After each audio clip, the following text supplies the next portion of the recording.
Assalamualaikum warahmatullahi wabarakatuh. Kembali lagi di channel Al-Kalam, kanal kajian ilmu agama. Kali ini kita akan melanjutkan kembali membaca kitab Kasyifatus Saja. Untuk pembahasan kali ini melanjutkan tema yang masih sama seperti kemarin tentang rukun Islam. Setelah kemarin kita membahas tentang syahadat, sekarang kita membahas tentang tema kedua dalam rukun Islam, yakni sholat. Rukun kedua dalam Islam, yakni sebagaimana kita ketahui, rukun kedua dalam Islam adalah sholat. Bismillahirrahmanirrahim. Wa tsanihima iqamus sholati wa hiya afdalul ibadatil badaniyati adh-dhahirati wa ba'daha as-shaumu thumma al-hajju thumma az-zakatu fa farduha afdalul faraidi wa nafluha afdalun nawafili.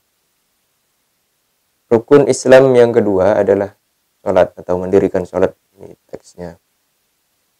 Nah, sholat itu menurut musannif di sini disebutkan sebagai afdalul ibadat al-badaniyah adh-dhahirah. Jadi musannif menyebutkan bahwa sholat itu adalah ibadah badaniyah dhahirah, ibadah badani yang tampak bisa dilihat oleh mata yang paling utama. Paling utama perbandingannya dengan apa? Wa ba'daha as-shaumu tsummal hajju tsumma zakatu. Sholat ini ibadah badaniyah dhahirah yang lebih utama jika dibandingkan dengan rukun Islam yang lain seperti puasa, haji, dan zakat. Fa farduha afdalul faraidi wa nafluha afdalun nawafili. Wa la ya'dhu ahadun fi tarkiha ma dama aqilan. Fa farduha afdalul faraidi. Salat fardu jika dibandingkan dengan kefarduan lainnya. Jadi bagaimana puasa kan ada puasa fardu, zakat dan haji juga. Itu kan semuanya wajib. Tapi dari semua kewajiban itu, kewajiban yang paling utama adalah kewajiban sholat. Sedemikian juga wa nafluha afdalun nawafili. Ibadah sunnah yang paling utama jika dibandingkan dengan ibadah sunnah lainnya adalah ibadah sunnah sholat. Yang ibadah sholat sunnah. Wala ya'dzur ahadun fi tarkiha madama aqilan.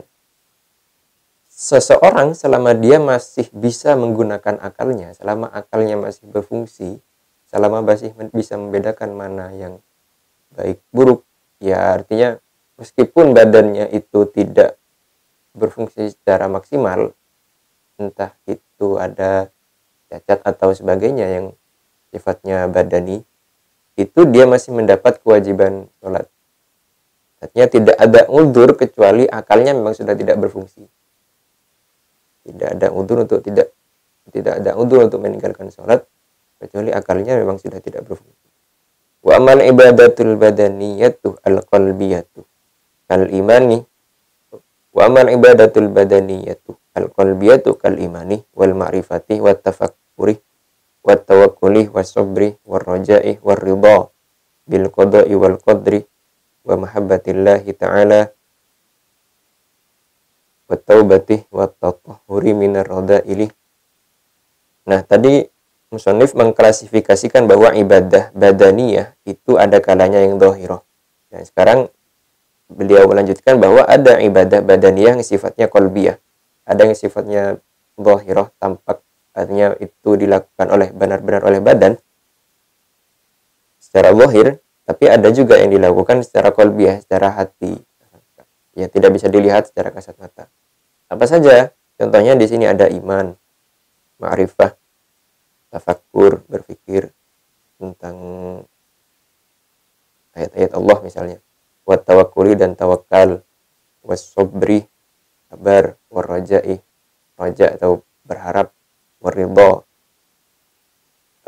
ridha rela bil qada'i wal qadari, rela atau ya ridha terhadap qada dan qadar Allah, ketetapan dan ketentuan Allah. Wa mahabbatillahi dan mencintai Allah, wa taubati, taubat, wa tatahhuri minar rada'ili, menghindari hal-hal yang tercela atau seperti tomak, wa nahwihi, dan misal itu yang masih berupa ibadah badaniyah qalbiyah. Artinya ibadah yang itu tidak bisa terlihat secara langsung tapi dilakukan oleh hati. Fahiyah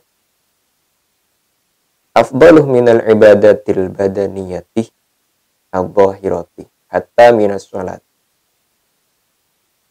Sini musannif menegaskan bahwa ibadah badaniyah qalbiyah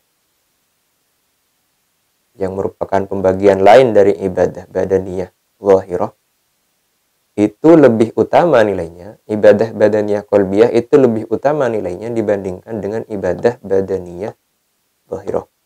Hatta minas sholati, sekalipun itu jika dibandingkan dengan ibadah sholat. Artinya semua yang itu sifatnya qalbiyah, di sini disebutkan itu nilainya lebih utama dari yang sifatnya badaniyah zahirah, sekalipun itu jika dibandingkan dengan sholat. Faqad waradah, di sini ada hadis yang menjelaskan bahwa tafakkuru sa'atin afdaluh min ibadati sittina sanatan. Berpikir sesaat afdaluh min ibadati sittina sanatan, itu lebih utama jika dibandingkan dengan ibadah selama 60 tahun yang tanpa dibersamakan dengan berpikir. Ya, ini teksnya hanya sekedar sampai sittina sanatan, tetapi yang dimaksud adalah ibadah yang tanpa dibarengi dengan tafakkur. Nah, ibadah yang tanpa dibarengi dengan tafakkur, sekalipun itu durasinya lama, di sini dicontohkan sampai 60 tahun. 60 tahun itu kan standar umur manusia. Jika dia 60 tahun itu ibadah saja tanpa tafakkur, itu nilainya tidak ada apa-apanya jika dibandingkan dia dengan bertafakkur sekalipun hanya sesaat, sekalipun hanya sebentar. Wa afdalul jami'i al-imanu. Ibadah badaniyah qalbiyah yang paling utama, dan bahkan yang ini adalah yang paling utama dari semuanya, adalah al-iman, adalah beriman. Percaya kepada Allah dan percaya kepada apa yang diperintahkan oleh Allah. Artinya, kalau diruntut dari yang paling bawah, tanpa maksudnya membawahkan, ya, tanpa maksudnya mengklasifikasikan di bawah, ibadah sholat dan ibadah lain, bahkan ibadah lain selain sholat seperti zakat, puasa, haji, dan ibadah fardu dan nawafil lainnya, itu ada di bawah sholat. Tetapi yang sholat itu juga masih ada di bawah ibadah badaniyah qalbiyah. Nah, ibadah badaniyah qalbiyah yang paling utama adalah iman. Artinya iman yang sifatnya itu adalah ibadah badaniyah qalbiyah itu ada di strata paling tinggi. Ya, masuk akal karena jika kita sholat, badan kita bergerak untuk sholat, jisim kita bergerak untuk sholat, tapi tanpa dibarengi dengan iman, maka itu ya sia-sia saja. Sama juga dengan tadi perbandingannya jika kita sholat tanpa dibarengi dengan tafakkur, hanya sekedar gerak badan saja tanpa tahu atau merenungi kenapa kita harus sholat, harus ibadah, harus beriman kepada Allah, ya tidak begitu bernilai. Fa'idatun qala jumhurul ulama'i inna tafakkura ala khamsati awjuhin imma fi ayatillahi wa yalzamuhu at-tawajjuhu ilaihi wal yaqinu bihi. Nah, di sini ada sebuah faedah menjelaskan tentang tafakkur. Tadi kan disebutkan bahwa tafakkuru sa'atin afdalu min ibadati sittina sanatan. Nah, tafakkur seperti apa maksudnya? Jumhur ulama di sini berpendapat, ya, mereka mengklasifikasikan bahwa tafakkur itu ada 5 macam. Bisa dibagi dalam 5 macam. Berpikir dalam hal pertama, fi ayatillah, imma fi ayatillahi, berpikir tentang ayat-ayat Allah. Ayat-ayat Allah di sini bisa ditafsiri 2. Yang pertama, ayat-ayat Allah yang ada di Al-Quran, dan ayat-ayat Allah jika diartikan sebagai tanda kekuasaan Allah. Yang mana tanda kekuasaan Allah tidak hanya ayat yang ada di Al-Quran, tapi apa yang bisa kita temui sehari-hari. Bahkan diri kita sendiri ini juga termasuk dari ayat adanya Allah, tanda kekuasaan adanya Allah. Nah, kalau kita sudah tafakkur fi ayatillah, yalzamuhu tawajjuhu ilaihi wal yakinu bihi, kita bisa secara secara yakin, secara mantap meyakini adanya Allah. Kenapa? Ya karena tadi kita sudah secara kita sudah berpikir secara logis tentang ayat-ayat Allah, tentang kekuasaan Allah. Misalnya tentang adanya alam. Jika kita bisa berpikir secara runtut tentang adanya alam atau adanya diri kita sendiri, kita akan sampai kepada kesimpulan bahwa ada yang menciptakan. Sampai pada kesimpulan adanya Allah. Nah, dengan tafakkur seperti itu akan sampai kepada al-yaqinu bihi, yakin pada adanya Allah. Au fi ni'matillahi wa yatawalladu anhu al-mahabbatu. Tafakkur yang kedua adalah tafakkur atau berpikir terhadap nikmat-nikmat Allah yang diberikan kepada kita. Nikmat Allah ini dalam rupa banyak hal. Ya, ada kalanya dalam rupa harta, benda, kebahagiaan pun bisa disebut sebagai nikmat. Ya, bahkan kebahagiaan itu bisa disebut sebagai kenikmatan yang paling tinggi. Artinya, sekalipun kita punya nikmat harta, tapi tidak bahagia, ya apa faedahnya? Nah, tapi itu semua patut untuk direnungi bahwa nikmat kebahagiaan, nikmat harta, nikmat anak, misalnya, itu semuanya datangnya dari Allah. Artinya, ada sesuatu yang diberikan oleh Allah kepada kita selaku hamba. Kalau kita sudah sadar bahwa Allah memberikan sesuatu kepada kita, maka harusnya kita akan niscaya mencintai atau mahabbah kepada Allah.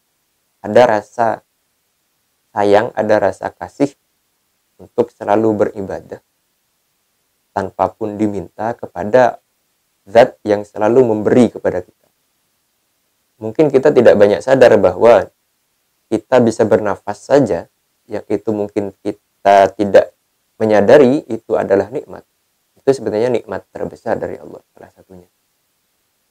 Artinya, jikapun misal kita menghitung satu persatu nikmat yang Allah berikan, itu tidak akan cukup waktu untuk menghitungnya.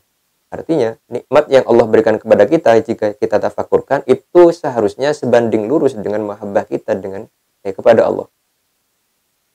Nikmat Allah besar kepada kita, maka mahabbah kita harus besar juga kepada Allah. Au fi wa'dillahi. Yang ketiga, au fi wa'dillahi, atau dalam janji Allah. Berpikir tentang janji-janji Allah. Wa yatawalladu anhu ar-raghbatu. Janji Allah di sini janji yang baik, ya, dalam arti kita jika berbuat baik maka akan diberi imbalan berupa surga dan sebagainya. Berupa akan disikapi baik juga oleh orang lain yang Allah janjikan. Nah, kalau kita berpikir tentang janji Allah, maka kita akan senantiasa suka, ya, ini hampir mirip dengan yang kedua tadi. Senang dalam melaksanakan ibadah yang bertujuan untuk mencapai janji Allah. Au fi wa'idillahi wa yatawalladu anhu ar-rahbatu.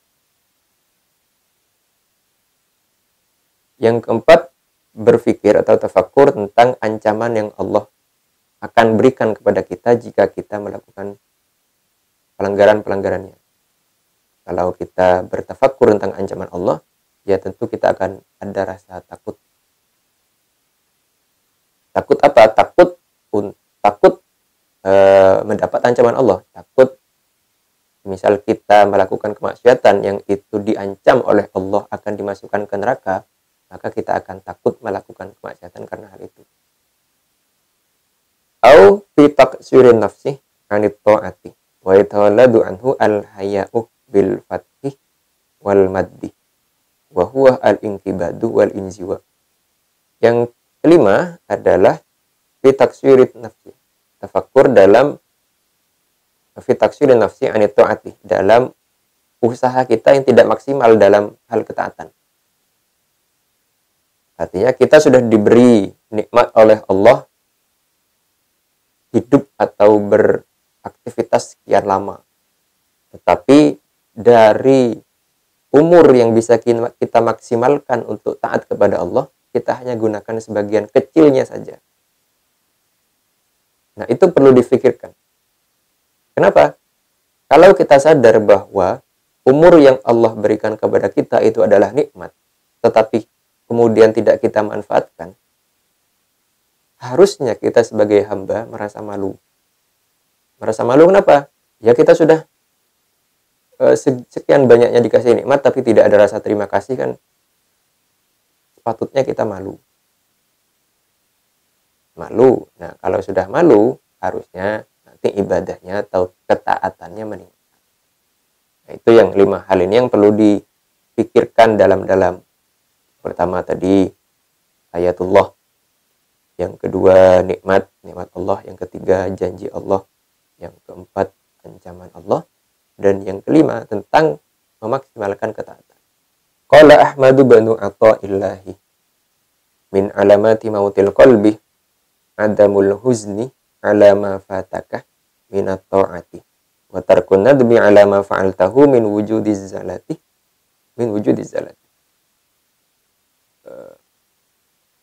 Imam Ahmad Ibnu Athaillah sini berkata bahwa salah satu dari tanda matinya hati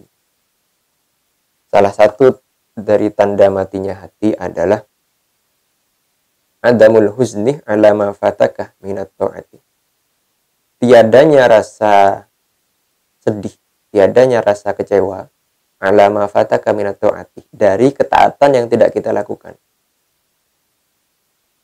Artinya kita sebenarnya mampu untuk taat, tapi kok kita tidak melakukannya. Nah, kemudian ketidakmampuan kita atau ketidakmauan kita untuk melakukan ketaatan itu, kok kita tidak menyesal karena tidak melakukannya, itu salah satu tanda dari matinya hati. Salah satu tanda dari mautul qalbi. Tanda yang kedua apa? Tarkun nadmi ala ma fa'altahu min wujudiz zalati. Yang kedua adalah tiadanya rasa sesal, tiadanya rasa penyesalan atas apa yang kita lakukan yang itu berupa hal-hal yang dilarang, hal keji. Lalu kita melakukan kejahatan, melakukan kemaksiatan, kok kita tidak menyesal karena melakukannya. Itu termasuk salah satu dari alamatu mautil qalbi, tanda dari matinya hati. Hubungannya apa dengan tadi yang tafakkur? Artinya kalau hatinya mati dengan 2 tanda tadi contohnya, kemungkinan dia untuk tafakkur, berpikir tentang 5 hal yang diberikan oleh Allah tadi, itu kecil. Ya karena hatinya mati. Tafakkur tentang ayat-ayat Allah saja perlu hati yang bersih. Nah, kalau hatinya mati, ya jangankan mau berpikir tentang ayat Allah untuk beribadah yang dhahirah saja, itu kemungkinannya